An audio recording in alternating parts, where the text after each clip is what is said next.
Annotations are overlays over the actual video. Right now, YouTube supports only text annotations and you can put them right on the top of the video. It hides the content of the video, but it's very effective because annotations support linking and can be used to make the viewer take action. You can use them as call to actions. You can ask the user to click on the annotations leading to a different video, maybe leading to the subscription button, or you can ask him to click on the annotation and go to a different website, or sometimes you can use it just to communicate with the user. Is there anything that you want to tell the viewer?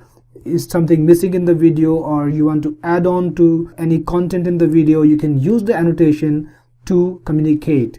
So this is the purpose why annotations are pretty effective as call to actions and as a communication medium.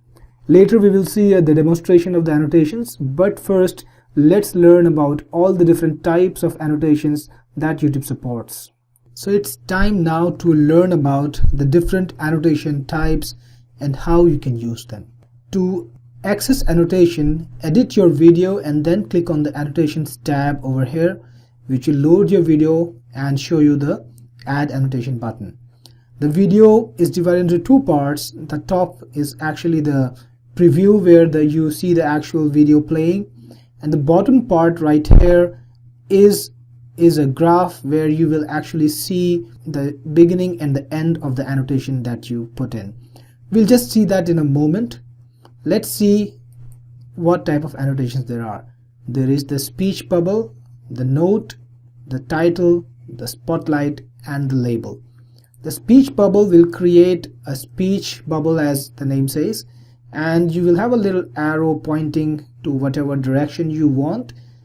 If there is something that your presenter didn't say, or something that you thought of later, or something you wanted to add, you can use the speech bubble. For example, I have this character and I want them to say something.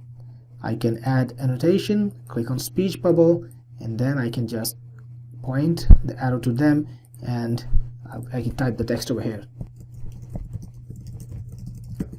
or whatever they want to say.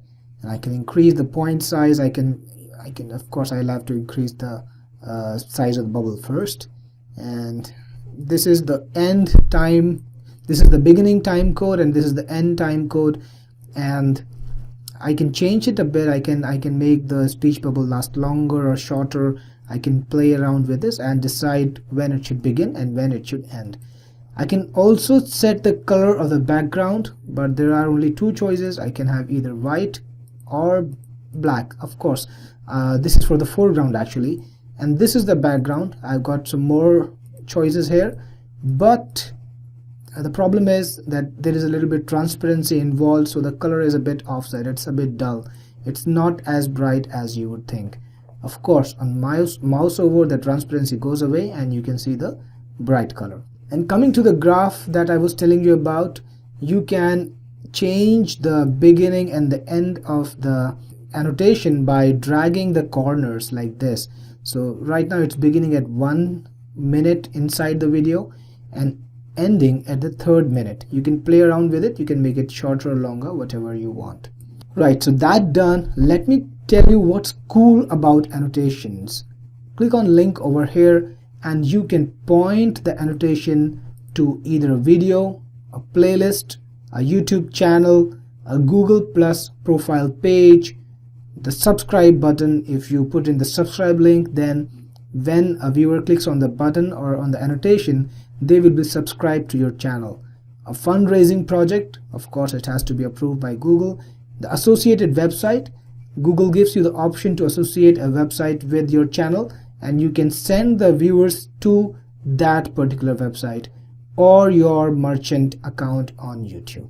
So this is what the, hold on, let me just pause it. Of course the audio is already set to mute, so no hassles there. Let's go back to the annotation.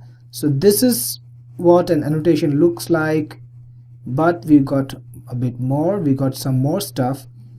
You can choose the speech bubble whenever you want people to say something, because that's the only place it makes sense. or you can have a note.